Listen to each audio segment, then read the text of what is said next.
2.000 ton sampah, Indosemen masih membuka ruang tempatnya untuk menerima sampah terpilah dari warga Kabupaten Bogor dan terutama warga Citerep. Citerep nggak perlu ada lagi masalah sampah karena Indosemen sangat dekat dengan Citerep.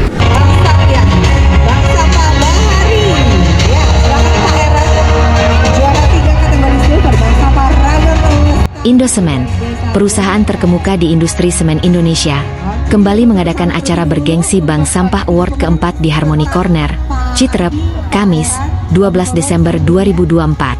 Acara ini melibatkan berbagai bank sampah yang merupakan mitra binaan program Corporate Social Responsibility, CSR, Indosemen. Dengan fokus pada inovasi dan pengelolaan sampah yang berkelanjutan, kegiatan ini bertujuan untuk menggali potensi dan kreativitas dari setiap partisipan. Acara dibuka secara resmi oleh Gadang Wardono, Corporate CSR Manager Indosemen. Dalam sambutannya, Gadang menekankan pentingnya kolaborasi antara perusahaan dan masyarakat dalam mengoptimalkan pengelolaan sampah. Hari ini kita lagi berkumpul di final Indosemen Bank Sampah Award. Dalam kesempatan ini tadi saya dengar dari statement dari pihak Indosemen bahwasanya Indosemen membutuhkan sampah terpilah. 2.000 ton sampah masih sanggup untuk Indosemen terima. Dalam hal ini kita mau tanyakan ke pihak DLH, seperti apa sih 2.000 ton sampah Indosemen membutuhkan? Berarti sampah Kabupaten Bogor itu bisa terselesaikan, selesai di Indosemen. Seperti apa Pak kesempatan dari Indosemen seperti ini? Baik Bapak, saya kira ini kita menyambut baik kemampuan film Indosemen untuk mampu membaca dan menerima sampah kami. Sampah terpilah ya? Sampah terpilah kita kira-kira sampai 1.200 sampah sehari. Ya berarti sebenarnya rencana KLH tahun 2006 bebas rumah TPA itu mudah-mudahan tercapai oleh kita. Ya. Jadi pelibatan kok di Bekasi, Kota Bogor harus bersih. Pak. Iya. Artinya Pak, kalau Indosemen aja udah mau menerima sampah terpilah dari warga Kabupaten Bogor sebanyak 2.000 ton per hari, berarti Galuga udah nggak perlu ada di daftar lagi Pak, harus dihapus dari. Betul. Sekarang ini darurat sampah, ya mestinya tahun 2020 program pemerintah desa sampah. Siapa yang mau tanya? Kita jalan.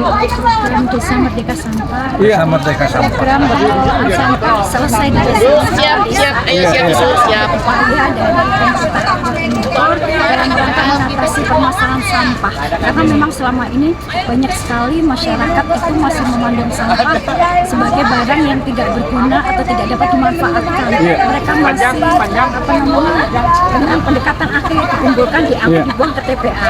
Sementara pengolahan sampah yang efektif dengan prinsip 3R ya, reduce, reuse, recycle. Pemilahan sampah dari sumber. Jadi pengolahan sampah yang efektif itu adalah apabila ada pilah sampah dari sumbernya. Nah, upaya yang dibutuhkan ya Pak ya, misalnya program desa Merdeka Sampah di tahun 2020, sampah desa dan selesai sisa masalah sampah akan selesai juga. Tetapi kami juga apresiasi untuk Indosemen ya. Apresiasi untuk Indosemen Prakarsa ini sudah menyelenggarakan melalui CSR-nya dengan adanya Bank Sampah Indosemen Bank Sampah sudah tahun-tahun 4 kali kalau nggak salah ya. Tahun keempat ini. Ini tahun keempat. Alhamdulillah di tahun sekarang kami dilibatkan untuk menilai. Iya ya Pak, untuk menilai, untuk ikut dalam kegiatan seperti ini karena ya salah satunya program kami bagaimana edukasi terkait pembinaan terkait 3R. Bagaimana Iya. masyarakat itu nanti mengolah sampah, sampah baik organik maupun non organik. Iya. Jadi dengan adanya bank sampah ini juga manfaatnya sangat luar biasa. Bank sampah dengan juga binaan dari Indosemen juga. Iya. Ini membantu kami juga membantu program pemerintah ya Pak, upaya penanganan dan pengelolaan sampah. Mendukung program Bupati Bogor ya Pak, Iya. upaya penanganan dan pengelolaan sampah. Ya, terus ada satu hal yang menurut saya masih ada masalah nih Pak. Kalau sekarang pemilahan sampah dan pengolahan sampah itu masih bertumpu di KRL dan bank sampah. Ke depan kan kita akan mengarahkan 2000 ton sampah itu ke Indosemen. Indosemen hanya menerima yang sudah terpilah. Iya. Sedangkan tumpuan pemilahannya itu masih di bank sampah. Apa sih? Iya. Masih belum terlalu kuat untuk sampai ke 2000 ton. Terus upaya untuk penguatan bank sampah dan untuk melebarkan lagi usaha-usaha untuk pemilahan sampah itu seperti apa nih dari daerah ke depannya supaya kabupaten bisa bersih dari sampah gitu. Jadi harapan kita sebenarnya ini, bank-bank sampah itu di tiap RT jalan, Pak. Itu aja harapan kita. Jadi mungkin ke depan kita harus banyak lagi sosialisasi kepada masyarakat, terutama per RT harus ada bank-bank sampah. Apa nggak dibutuhkan misalkan instruksi dari bupati setiap camat itu, setiap kecamatan itu harus mengelola dan memilah sampah secara serentak supaya kegiatan ini itu menjadi kegiatan yang masif, seluruh warganya terlibat. Sudah ada itu instruksi bupatinya itu. Oh gitu ya. Tapi Sampah dari sumber kayaknya implementasinya masih kurang nih Pak. Mungkin itu Wah itu mesti digenjot lagi nih Pak. Digenjot lagi nih supaya benar-benar 2000 ton sampah Indosemen siap terima. Warga kita siap memilah sampahnya. Betul, Bapak. Betul. Iya, Pak. 5 pilar. Iya. 5 pilar, Bapak. Dioptimalkan lagi pergerakan di 5 pilar itu Pak. Jangan sampai instruksinya ada tapi implementasinya lemah. Pak hadir Pak Novi Andri dari Sesar Indosemen. Pak Novi Andri, terima kasih.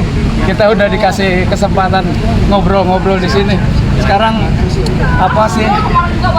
sepertinya apa yang masih Indosemen harapkan dalam hal pengolahan sampah supaya RDF-nya itu masuk ke Indosemen sesuai dengan spek yang Indosemen mau. Ya, kita juga akan mencoba upscale ya bank sampah yang menjadi mitra kita, supaya selama ini RDF itu mereka buang yang sebelumnya tidak ada nilai ekonomis menjadi nilai ekonomis. Nah, dengan sudah ada nilainya ekonomis yang dimasuk ke Indosemen, saya yakin sih bank sampah itu pasti akan lebih semangat lagi meningkatkan perannya dalam mengelola lingkungan di masing-masing lokasi. Harapannya ke depan semua desa itu atau semua RW bisa mengelola sampahnya secara mandiri, ya kan, sehingga beban daripada DLH itu sampah itu kurang. Kenapa? Masalah sampah itu sudah selesaikan di tingkat rumah tangga atau di tingkat RT atau tingkat RW atau tingkat desa. Kalau secara Citerepnya Pak, jumlah sampah terpilah yang sudah dikirim ke Indosemen itu menurut Pak Novi Andri sudah maksimal belum? Masih jauh. Masih terbuka kesempatan untuk Citerep mengirim RDF-nya ke Indosemen. Itu kalau tadi saya kutip dari Pak Novi Andri, Pak Gadang ya, 2000 ton sampah Indosemen masih membuka ruang tempatnya untuk menerima sampah terpilah dari warga Kabupaten Bogor dan terutama warga Citerep. Citerep nggak perlu ada lagi masalah sampah karena Indosemen sangat dekat dengan Citerep. Acara ini tidak hanya menjadi ajang kompetisi, tetapi juga sebagai sarana untuk meningkatkan kesadaran masyarakat akan pentingnya pengelolaan sampah yang baik. Melalui inisiatif ini, Indosemen berharap dapat terus mendorong praktek pengelolaan sampah yang lebih baik serta membangun komunitas yang lebih bersih dan berkelanjutan. Iya, apa?